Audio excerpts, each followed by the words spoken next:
Hey guys, what's up? It's JoePickle14 here. Welcome back to Joe Plays Minecraft season number 6. That's right, guys. We have made it to season number 6 of this long-standing series on my channel. We are here in 1.20.1. We're going to get started in a new adventure here. Really stoked to get back to this. We're going to talk about this series. We're going to dive right in here. I don't want to waste too much of your time. So we're going to jump right into single player, create a new world, and then as we go, I'll start explaining how this series is going to go. I keep thinking this is series 7, or season 7, by the way. Yeah, survival, normal. I'm going to turn cheats on just for purposes like, I guess, dealing with data packs. That's really the only reason I'm going to have that on. Of course, I'm not actually going to be cheating. That would be rather pointless. I'm going to leave the blank seed, absolutely generate structures, no bonus chest. And game rules, I think I'll just leave those alone. Data packs, though, I am going to get those enabled. So if you could just give me a moment, I'm going to take care of that. Okay, yeah, here's going to be our data packs for this series. This is going to be the only modification to the game for the moment that we're going to be using. I might introduce some mods later on, just more like convenience mods, maybe some performance improvements, I'm not sure. But for now, we're going to just stick to these. These are all going to come from vanillatweaks.net, as you can see. I'm also going to provide in the description, I'll provide a link to the list of the resource packs that I'm going to be using, as well as this list of data packs. Yeah, without further ado, I think we're set to go. So let's do it. Joe Plays Minecraft, Season 6 starts now. All right, here we go. Got a taiga biome to start out with. That is really quite exciting, actually. That is a bit of a different one, but hey, it means that we're going to get taiga wood right off the bat, which is certainly something I am not going to complain one bit about. So while I'm chopping down these first few trees here, I'm going to go over a few rules that I have for this series, for the world for myself. I have some kind of rules for myself that I'm gonna keep to myself, but I do have a few rules that I can share, and it's just 4 of them for now. So the first of which is going to be the world difficulty, which this isn't really too special, but it's going to remain on normal at the very least. May very well get upgraded potentially to hard at some point, maybe not. Can't guarantee that, but that's an option. Just means that I won't be making it easy or peaceful, of course. That's nothing too shocking at all. The second rule is that seed maps that I may potentially use at some point, I can only use them to locate biomes. I cannot use one to locate various structures like villages or the stronghold or anything else. Only for looking for biomes. I'm not even going to necessarily use one of those right now, but that's just something to keep in mind in the future. Third rule is going to be, and this is probably actually the main one, the main rule of interest here, and that is the fact that we will be setting up a base at 0,0 or as close as possible to 0,0 if there is water in the area. So I haven't pulled up the coordinates yet, so I don't know what my coordinates are. But when I do, we're going to immediately go and look for 0,0, and we are going to start setting up shop.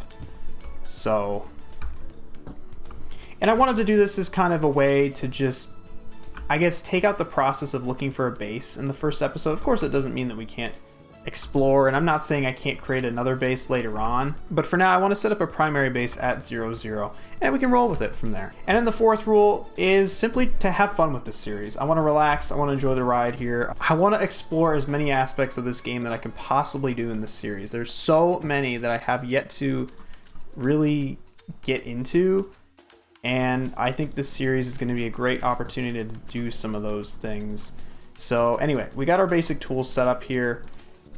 Just gonna get going right away. We got furnace. We're gonna chop down some more trees, but before we go any further, there is we need to enable one of our data packs, which is going to actually, there's a couple we need to configure. First of which is Duraping, and that is just a data pack to let me know when things are about to break. That's one, and then the other one I need to work on is simply, actually, is there, I think CH toggle. Yes, that's what we want. So we got our coordinates right there, which actually means we are incredibly close to 0,0 right now. And hey, we've already found something interesting. We found a lush cave is underneath. That's really cool. I'd love to get some of that good stuff going on nice and early. So let me chop down a couple more trees, and we're going to head straight over to 0,0. And in this episode, we're going to build some kind of starter house. Is it going to be anything impressive? No, of course not, but It's going to be something that's going to suffice. It's going to allow us to get a few chests and furnaces and set us up for success, of course. We are very close to 0-0, and hey, I am seeing a village already. Fantastic. All right. So 0-0 is, if I can do this. It's the other way. It's right here. This is basically 0-0. So not a bad spot, actually. I was kind of worried it was going to be down low next to the river, but it's actually right up here on the top of this little hill, which is brilliant, I think. Of course, we'll go and check out that village as well, but just because that village is here, don't let that trick you into thinking that we aren't going to actually set up a house. That is still something I want to do in this episode, no matter what. Anyways, what I'm going to do, since I'm going to be building the house over there, I'm going to put my stuff over here for now. I'm going to quickly get some of these spruce logs going. I'm going to keep this pickaxe. I'm going to keep this starter pickaxe as like a little memento. I have to give credit, though, a little bit of credit to the Pythonator, PythonMC, for the idea, since he keeps his starter tools in his world. And I'm going to try and do the same, so I can hopefully create a little museum of items. I want to get ample storage going right away. I really want to just get through the intro stuff as quickly as I reasonably can for this series, just in order to keep things moving. Yeah, that's going to do it for now, and then I'll make some signs, and we can even start to get a little bit of organization right away. So the top one can be focused on blocks. This one can be focused on items, and this one can be focused on tools and armor. That's kind of the three basic categories we like to do at the beginning. So let's go head on over here, check out the village. Hopefully we can grab some food. I did see cows nearby, which is really good to see. And maybe we can even check out some of these trades. Looks like we got a bit of a forest fire going on. That's not too good. Let's see if we can't take that out and also not get set on fire myself. Just don't want to catch this stuff on fire. I don't want to burn down the whole village or the whole forest. We got enough forest fire problems in real life. I don't really want to bring more of those into the game, do I? Actually, it's kind of good that we have this lava pool here, though, because then we will be able to get obsidian incredibly easily. Okay, I think that's... Actually, let me take down this tree as well. Oh, we do have an oak tree. That's good. I don't know why we have an oak tree right here, but... Oh, you know what? It's probably part of the village. I'm going to go ahead and sleep real quick in one of these villager beds somewhere. This looks like a really small village. I might have to kick one of you guys out. I'm sorry. Let's see. Actually, does this village go anywhere over here? It does. Okay, so it's a little bit bigger than I thought. I was thinking it was just going to be this tiny area over here. We got pumpkins to start. That's always nice. And then we've got some free wheat, which I am going to grab. Let's check out some of these houses, see if we can't find anything of use. I am going to grab one of these beds, since I haven't seen any sheep. Grindstone, I'm going to leave that alone. Leave all that. I'm going to leave the bell for now. I mean, this village is right here, obviously, so if we want to come back and get something, then we don't have to go far. Hey, we got pumpkin pie. I gotta say, no matter how many years it's been with these new villages, I still have such a sweet spot for the old villages. I really do still in some ways miss those. I feel like these houses are just too small. And does this go anywhere else, or is this kind of the end? This looks like it's the end. Okay. But we do have some sugarcane. I see some sheep over there. That's good too. Some more sweet berries, some coal. Let's go rescue that coal. There's gonna be so much to fit in this first episode. I'm gonna have to really try and cut some things out because honestly, it's gonna be really tight for time. You can check out a handful of these. Ooh, Fletcher, sticks for an emerald. I kind of want to get one of these real quick. Why not, right? Let's make some sticks. Get over here. We're gonna grab an emerald. Why not? It would be great to try and do some stuff with villagers in this series. I know they're working on like changing them to be biome specific trades for books and stuff, but we don't have that in here currently, so we can just kind of, well, treat it like like normal, I guess. So I think that's fine for the village for now. Unfortunately, we don't have any iron, which is going to be a bit tricky to deal with, and because we have all this frosted water, that's going to make farming a little bit tricky. I'm probably going to have to create a greenhouse, which actually might be something to think about. So like I said, I do still want to get a house going for this first episode, which means we are going to need some sand. And thankfully we do have some right here, which I'm going to grab. Could even incorporate snow blocks into a build. Remember when people had to use snow blocks on the regular? It feels like it's been such a long time because we had quartz in the game for the longest time, and we've got all sorts of other things. We got concrete, we've got terracotta. Yeah, there's just so many options now. You don't even really need to use snow blocks. All right, we got a full stack of sand. That'll do just fine for now. And with that coal and our charcoal, we'll get, I would say, we'll get maybe half a stack going for now. That's probably more than we need. That'll do just fine for now. So we don't have a ton of space up here, which is totally fine. We'll just create something really small. And is this ultimately going to be torn down to replace something else? Perhaps. Perhaps not. Maybe this might always stand as kind of a testament to where it all began, if this series continues on as long as I hope it does. Well, given the view that we have up here, perhaps some kind of, maybe not a 360 view, but maybe a view kind of from here all the way around to here might be in order for, you know, focusing on that kind of view. And then, you know, maybe we have a door over here, and then it kind of goes over this way somewhat, a little bit of a rectangle. I feel like I want 0, 0, which is right here, by the way. I want this to be inside the building, but that may not be quite possible. I was over grabbing a bit of flowers, and I realized one of the other obvious benefits of setting up your base at 0, 0.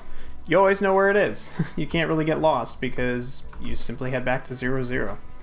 I just thought that was something really obvious that I somehow managed to forget about. I'm going to go ahead and start expanding out this little dirt area up here with the little dirt that I do have available. It's not a whole lot, but it'll get us a little somewhere, I guess. And yeah, I want to keep this thing as realistically small as we can because I really just... I want to be able to build this... Well, obviously, like I said, I want to be able to build this in the episode. I don't want to build something that's too big and then it's just kind of unreasonable.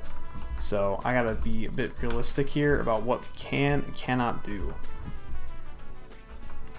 Just a little bit tricky on this cliff side here. There's just not a lot of space. So given the lack of resources, we'll keep this thing pretty plain, I suppose, for lack of a better word. So like I said, 0, 0 is here, and I want 0, 0 to be within the building. So I mean, that's going to be somewhat limited, I suppose, because, again, this is all just limited. So we're going to just create a very simple, straightforward, very classic design here. Maybe we'll go 5 down. I feel like that's almost, it's even, I really, like I said, I really do want to keep this thing on the small side. And even this might be too big, I'm not sure. That doesn't seem too bad, honestly. I think that's probably okay. Actually, what we'll do for this house is we'll actually build the floor up 1 block. That'll allow us to have some better views. Oh, hang on a minute. I didn't build this square. Oops. Hang on a minute. Anyway, like I said, this is just a 5x5 square on the inside. This will give us enough space to just kind of get going. And what we'll do is we'll kind of build these back walls with high windows, and that'll allow us to put all sorts of things on a couple of these walls. And then still allow us to have a cool view out the other way. I'm almost tempted to make the floor snow. I think that seems really goofy and it maybe doesn't make a whole lot of sense. But you know what? It might be something kind of fun to try. It looks so bright. I feel like it needs some kind of border around it, which we could probably do. But then I'm also thinking about what do I want to do for the sides. This thing's going to have a pretty low roof. I think it's going to have a flat roof just for sake of, I guess, easiness to build. So if that's going to be the case, then I think what we might have to do is we might have to put this here, and then we'll put window, plug that up, get some more logs, or planks rather, and then we'll have a window in the middle, so that'll be glass, and then around here, do we do a full panorama? I am kind of tempted to try it just because why not, but I am gonna have to change something about this floor, so I'll have to think about this. How's this for a floor? Decided to use some logs since I had so many still left and kind of strip them and then make a little border out of it. I just still really wanted to incorporate the snow somehow, but make it a little less obnoxious. And in go the windows. That should provide us a very, very nice view both ways up the river of the village and over that way as well. And then of course, like I said, I got a window in the front. and a window on the back side as well. I think that looks pretty nice. I think the cobblestone looks really good on the outside. I think it's a little from the inside, but I think I'd choose to sacrifice the inside for how it looks on the outside. So not the particularly most original idea for a roof, but we're just going to be going with some wooden slabs around the outside. Just to keep things, like I said, fairly simple. I know this is really, really basic, but frankly, I have potential here to come back and actually add on a second floor in the future, which is another reason why I'm not too upset about this looking the way it is. I'm going to try and use something different for the inside, though, just, you know, to mix it up a little bit. The classic smooth stone slabs do come to mind. Otherwise, maybe we could potentially plant some of those oak saplings and maybe get a little bit of those going in.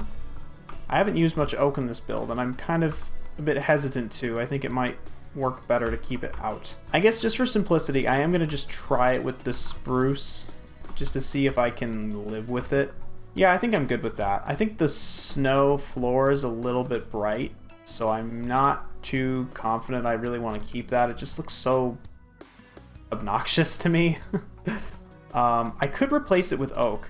I've got enough oak to do that, and frankly, I might go ahead and do that. I know I said I was going to use the snow, but I'm a filthy liar in this case, and don't listen to me because I don't mean what I say, I guess. Yeah, I think that looks much better. I think that just fits so much better. Aside from that, I could technically consider this house complete. It's not the prettiest house ever, especially I think the roof. I don't really think that looks too great, but I do want to take a look at it from this angle over here. That doesn't look too bad. It looks a bit strange with some of the dirt there. I might have to go and replace that with cobblestone, and of course maybe add some plants and stuff like that, but overall, you know what? This is just supposed to be a very basic house. Is this the nicest looking starter home you've ever seen? Definitely not, but I think it gets the job done for episode 1. Oh, what? How did you get over here? I'm like so far away from the village. Get out of my bed. I'm starting to think, by the way, I may not actually have to deal with snow like I thought. I almost think this snow might have just spawned in here, and I don't think if there was precipitation, I think it would come down as rain, actually. I've got an idea. I just came up with a brilliant idea. Why don't we use these cool things called barrels? And that will be our answer. Haha, see, look at that. So now we have storage here, although it does connect over there. I'm going to just pretend that doesn't exist. And put a flower pot on top, and a flower pot on top there. And we can stick a couple dandelions in for now. And actually, yeah, I mean, I think this is pretty solid. I think this gives us a really, really decent amount of space to work with for now, while still feeling kind of cozy and giving us a nice view of what's going on around us. The only thing that we didn't really do is we didn't do really a whole lot with the outside, but I'm pretty limited on what I can do anyways. I mean, I can put a couple flowers around. There you go. How's that for extra decoration? Just quickly put together some planter boxes. I wish I had coarse dirt, but I'll just have to leave that for now. I'll probably switch it with something later. Yeah, and then it kind of extends a little bit of the patio here. It does block a little bit of the view, but I think it looks pretty nice. It adds a little bit more color and flair to the outside as well. And of course, how could I forget? You can't have a door without a pressure plate on the inside, right? That's just an amateur move right there. So, yeah, I'm pretty pleased with this. All right, well, as the sun sets, I think that's a good point for us to leave it off for now, for this first episode. Be great to see you back for the next one, and I'm excited for this series to continue. So, thanks for watching, and I'll catch you in the next one. Have a good one. How'd you get in here again? Get out.